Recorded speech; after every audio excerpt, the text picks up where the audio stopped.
ইরানের হামলায় ইসরায়েল জুড়ে ভয়াবহ আতঙ্ক, পাল্টা হামলায় কাঁপছে গোটা ইসরায়েল। ইসরায়েলের বিমানবন্দর ও সামরিক ঘাঁটিতে ইরানের পাল্টা হামলা, ইরানের ক্ষেপণাস্ত্র ও ড্রোন হামলায় তেল আবিব সহ ইসরায়েলের 10টি স্থান ক্ষতিগ্রস্ত।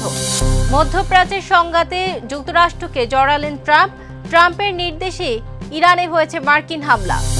পারমাণবিক অস্ত্র তৈরিতে বারবার বাধার সম্মুখীন ইরান।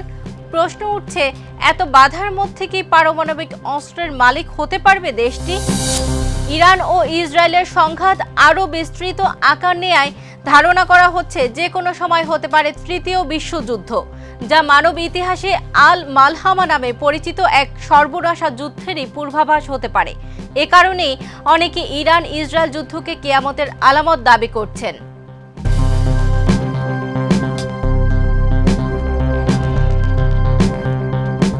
দর্শক, আমন্ত্রণ মাই টিভি আই নিউজে। এতক্ষণ দেখছিলেন শিরোনাম, সাথে আছে আমি সওদা ইসলাম বর্ষা। কেসারেন শেকড় থেকে শিখরে। মার্কিন হামলার জবাবে ইসরায়েলে পাল্টা ক্ষেপণাস্ত্র ও ড্রোন হামলা চালিয়েছে ইরান। আতঙ্কে ইসরায়েল জুড়ে বেজে ওঠে সাইরেন। নাগরিকদের নেওয়া হয় আশ্রয় কেন্দ্রে। আইডিএফ জানায় কয়েকটি ড্রোন ভূপাতিত করা হয়েছে। যুক্তরাষ্ট্রের পারমাণবিক স্থাপনায় হামলার পর এই পাল্টা আঘাতে মধ্যপ্রাচ্যে উত্তেজনা চরমে। বিস্তারিত রিপোর্টে। মার্কিন যুক্তরাষ্ট্রের সরাসরি হামলার পর পাল্টা প্রতিক্রিয়ায় ক্ষিপ্ত হয়ে উঠেছে ইরান। 21 জুন রাতে যুক্তরাষ্ট্র ইরানের ফোর্দো, নাতাঞ্জ ও ইস্পাহান পারমাণবিক কেন্দ্রে বিমান ও ক্ষেপণাস্ত্র হামলা চালানোর পর থেকেই মধ্যপ্রাচ্যের পরিস্থিতি আরও ঘোলাটে হয়ে ওঠে। এর জবাবে 22 জুন সকালে ইসরায়েলের বিভিন্ন স্থানে ড্রোন ও ব্যালিস্টিক ক্ষেপণাস্ত্র ছুড়েছে Iran. Al Jazeera Times of ইসরায়েলের খবরে বলা হয়েছে, এই হামলাকে ইরানের সরাসরি প্রথম পাল্টা আঘাত হিসেবে চিহ্নিত করেছে আইডিএফ। ইরানি ক্ষেপণাস্ত্র নিক্ষেপের পরপরই ইসরায়েলের কেন্দ্রীয় ও উত্তরাঞ্চলে সাইরেন বেজে ওঠে। ফলে আতঙ্কে বেসামরিক জনগণ নিরাপদ আশ্রয়কেন্দ্রের দিকে ছুটে যায়। ইসরায়েলি প্রতিরক্ষা বাহিনীর দাবি, ড্রোনগুলোর কিছু অংশ ভূপাতিত করা হয়েছে। গোলান মালভূমির আকাশেও একটি ড্রোন আটকে দেয় বিমান বাহিনী। ধারণা করা হচ্ছে এই ড্রোনগুলো যুক্তরাষ্ট্রের হামলার আগেই উৎক্ষেপণ করা হয়েছিল। এর মধ্যে ইসরায়েলের কিছু অংশে বিমান চলাচলে সীমাবদ্ধতা আরোপ করা হয়েছে এবং দেশজুড়ে নিরাপত্তা জোরদার করা হয়েছে। বিশেষজ্ঞদের মতে, এই ঘটনার মাধ্যমে ইরান ও ইসরায়েল উত্তেজনা এক নতুন উচ্চতায় পৌঁছেছে এবং এতে যুক্তরাষ্ট্রের সরাসরি সম্পৃক্ততা গোটা অঞ্চলকে বিপজ্জনক সংকটের দিকে ঠেলে দিচ্ছে। কবির চৌধুরী জয়, মাই টিভি। ইরানের ক্ষেপণাস্ত্র ও ড্রোন হামলায় তেল আবিব সহ ইসরায়েলের অন্তত 10টি স্থানে আঘাত এনেছে। বেন গুরিয়ন বিমানবন্দর ও সামরিক ঘাঁটিও ক্ষতিগ্রস্ত। আহত হয়েছে অন্তত 11 জন।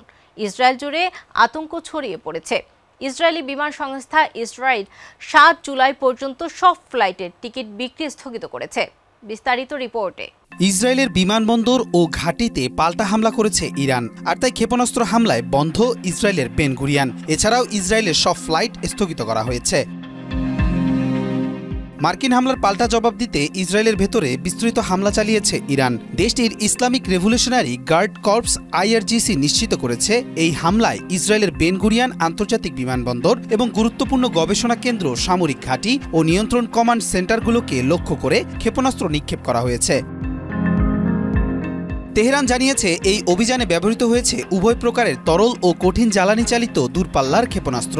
টাইমস অফ ইসরায়েলের বরাত দিয়ে জানা যায়, শনিবার রাতে মার্কিন বাহিনীর আক্রমণের জবাবে রোববার সকালে চালানো এই হামলায় ইসরায়েলের অন্তত 10টি এলাকা, যেমন হাইফা, তেল আবিব, কারমেল ও উত্তর উপকূলীয় অঞ্চল ক্ষতিগ্রস্ত হয়েছে। ইসরায়েলের জাতীয় জরুরি সেবা সংস্থা ম্যাগেন ডেভিড অ্যাডম জানায়, হামলায় অন্তত 11 জন আহত হয়েছেন। আহতদের মধ্যে একজন গুলিবিদ্ধ ও বাকিরা সামান্যভাবে ক্ষতিগ্রস্ত। রকেট ও শ্যাপ্রেলের আঘাতে চাঞ্চল্য ছড়িয়ে পড়ে গোটা অঞ্চলে। ইরানের এই বিস্ফোরক প্রতিক্রিয়ার পর নিরাপত্তাজনিত উদ্বেগে ইসরায়েলি বিমান সংস্থা ইসরায়েল আগামী 7 জুলাই পর্যন্ত ফ্লাইটের টিকিট বিক্রি সাময়িকভাবে স্থগিত করেছে। যাত্রীরা ফি ছাড়াই তাদের বুকিং বাতিল করে 2 বছরের জন্য বৈধ ক্রেডিট ভাউচার পাবেন বলে জানানো হয়েছে। কবির চৌধুরী জয়, মাই টিভি। মার্কিন প্রেসিডেন্ট ডোনাল্ড ট্রাম্পের নির্দেশে যুক্তরাষ্ট্র ইরানের 3টি পারমাণবিক স্থাপনায় বোমা হামলা চালিয়েছে।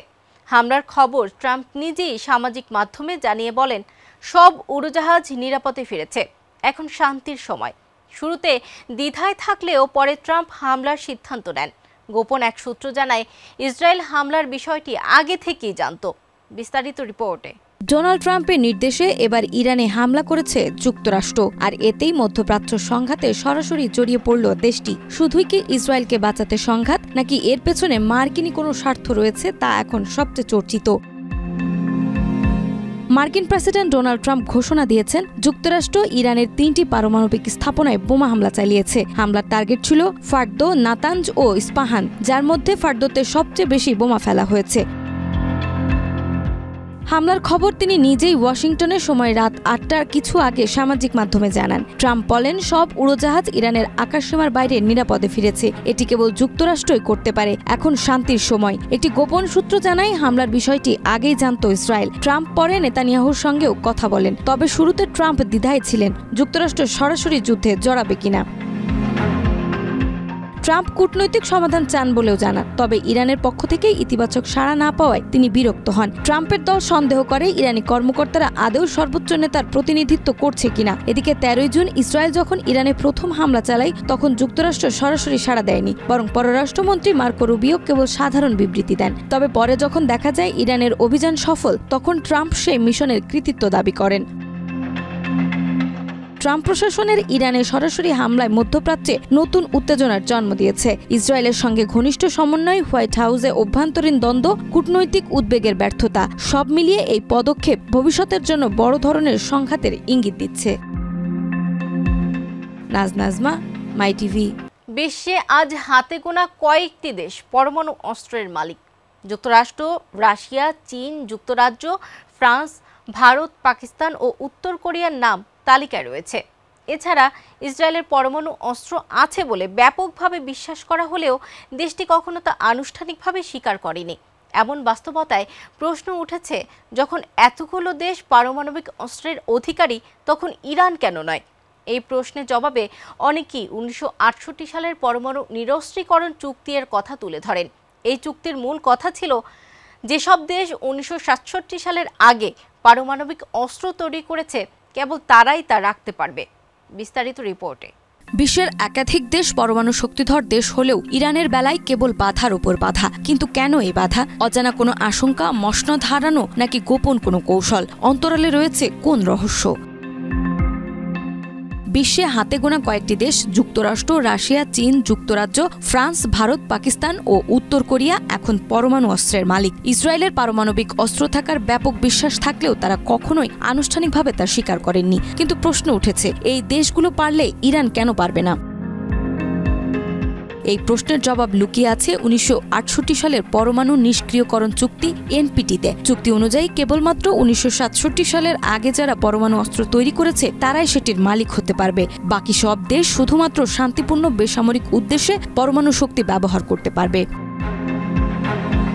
ইরান এই চুক্তির স্বাক্ষরকারী, অথচ ইসরায়েল, ভারত, পাকিস্তান ও দক্ষিণ সুদান এতে স্বাক্ষর করেননি। ফলে ইসরায়েল তাদের পরমাণু কর্মসূচিতে গোপন রাখলেও চুক্তি লঙ্ঘনের দায়ে পড়ে না। কিন্তু ইরান যদি গোপনে সামরিক কর্মসূচি চালায়, সেটি চুক্তিভঙ্গ হিসেবে দেখা হয়। 2002 সালে এমন এক গোপন প্রকল্প ফাঁস হয়ে যায়, যার ফলে ইরানকে ঘিরে আন্তর্জাতিক উদ্বেগ বেড়ে যায়। ইরান দাবি করে তারা পরমাণু অস্ত্র চায় না, তবে পশ্চিমা বিশ্ব ও ইসরায়েল বরাবরই এই দাবি নিয়ে সন্দিহান। অন্যদিকে ইরান সহ অনেক মুসলিম দেশ বারবারই প্রশ্ন তোলে, ইসরায়েল যদি পারমাণবিক অস্ত্র রাখতে পারে, তবে ইরান পারবে না কেন? একই চুক্তির আওতায় ভিন্ন মানদণ্ড প্রয়োগ করায় বৈশ্বিক রাজনীতিতে প্রশ্ন উঠেছে, এটা কি নিরাপত্তা নাকি নির্লজ্জ পক্ষপাতিত্ব? নাজমা, মাই টিভি। ইরান ইসরায়েল যুদ্ধ কি কিয়ামতের আলামত? বর্তমানে ইরান ও ইসরায়েলের মধ্যে চলমান সামরিক উত্তেজনা এক ভয়াবহ যুদ্ধের আভাস দিচ্ছে। বিশ্লেষকরা বলছেন, এই সংঘাত যদি করে, তবে তা রূপ নিতে পারে তৃতীয় বিশ্বযুদ্ধে, যা মানব ইতিহাসে আল মালহামা নামে পরিচিত এক সর্বনাশা যুদ্ধেরই পূর্বাভাস হতে পারে। মধ্যপ্রাচ্যের উত্তাল পরিস্থিতি তাই নতুন করে এক প্রশ্ন তুলেছে, কিয়ামতের সময় কি সত্যিই ঘনিয়ে এসেছে? বিস্তারিত রিপোর্টে। ইরান ইসরায়েল যুদ্ধ কি কিয়ামতের আলামত? বর্তমান ইরান ও ইসরায়েলের মধ্যে চলমান সামরিক উত্তেজনা এক ভয়াবহ যুদ্ধের আভাস দিচ্ছে। বিশ্লেষকরা বলছেন, এই সংঘাত যদি আরও বিস্তৃত আকার ধারণ করে তবে তার রূপ নিতে পারে তৃতীয় বিশ্বযুদ্ধে, যা মানব ইতিহাসে আল মালহামা নামে পরিচিত এক সর্বনাশা যুদ্ধের পূর্বাভাস হতে পারে। মধ্যপ্রাচ্যের উত্তাল পরিস্থিতি তাই নতুন করে এক প্রশ্ন তুলেছে, কিয়ামতের সময় কি সত্যিই ঘনিয়ে এসেছে? মুসলিম ধর্মীয় গ্রন্থ ও হাদিসে অনেক আগেই এমন যুদ্ধের পূর্বাভাস পাওয়া গেছে। রাসূল সাল্লাল্লাহু আলাইহি ওয়াসাল্লামের বর্ণিত একটি হাদিসে উল্লেখ রয়েছে, খোরাসান থেকে একদল সৈন্য কালো পতাকা হাতে উঠে আসবে, কেউ তাদেরকে থামাতে পারবে না যতক্ষণ না তারা বাইতুল মুকাদ্দাসে সেই পতাকা উত্তোলন করে। ইসলামী ব্যাখ্যায় খোরাসান বলতে বোঝায় বর্তমান ইরান, আফগানিস্তান, তুর্কিস্তান অঞ্চলসমূহকে। সেই অঞ্চল থেকে কালো পতাকা হাতে মুসলিম বাহিনী এগিয়ে যাবে বাইতুল মুকাদ্দিসের দিকে, যা বর্তমানে ইসরায়েলের নিয়ন্ত্রণে। আরেকটি হাদিসে রাসূল সাল্লাল্লাহু আলাইহি ওয়াসাল্লাম বলেছেন, যখন খোরাসান থেকে কালো পতাকা আসতে দেখবে তখন তাদের প্রতি সাড়া দিও, কারণ তাদের মধ্যে থাকবে আল্লাহর খলিফা ইমাম মাহদী। এই হাদিসকে কেন্দ্র করে বহু ইসলামী চিন্তাবিদ মনে করেছেন, এই সংঘাতই হতে পারে শেষ যুদ্ধ, যার মধ্য দিয়ে ইমাম মাহদীর নেতৃত্বে প্রতিষ্ঠিত হবে নতুন ইসলামিক খেলাফত। 13 জুন ইসরায়েল চালায় অপারেশন রাইজিং লায়ন, যেখানে ইরানের সেনা কর্মকর্তা, পরমাণু বিজ্ঞানী, সাংবাদিক ও সাধারণ মানুষ প্রাণ হারায়। জবাবে ইরান চালায় পাল্টা ক্ষেপণাস্ত্র হামলা। সেই থেকেই দুই দেশের মধ্যে বর্তমানে প্রতিদিনই চলছে মিসাইল বিনিময়। এই উত্তপ্ত পরিস্থিতিতে মুসলিম বিশ্বের অনেকেই ভাবতে শুরু করেছেন, এটি কি সেই পূর্বাভাসিত যুদ্ধ? তাহলে কি কিয়ামত সন্নিকটে? এই প্রশ্নের নির্ভুল উত্তর কেবল মহান আল্লাহই জানেন। তবে বর্তমান পরিস্থিতি শুধু রাজনৈতিক নয়, ধর্মীয় দৃষ্টিকোণ থেকেও গভীর তাৎপর্য বহন করছে, যা মুসলিমদের মধ্যে উদ্বেগ বাড়িয়েছে। নাজমা, মাই টিভি। দর্শক, এই ছিল আজকের মাই টিভি আই নিউজ। ধন্যবাদ এতক্ষণ সাথে থাকার জন্য।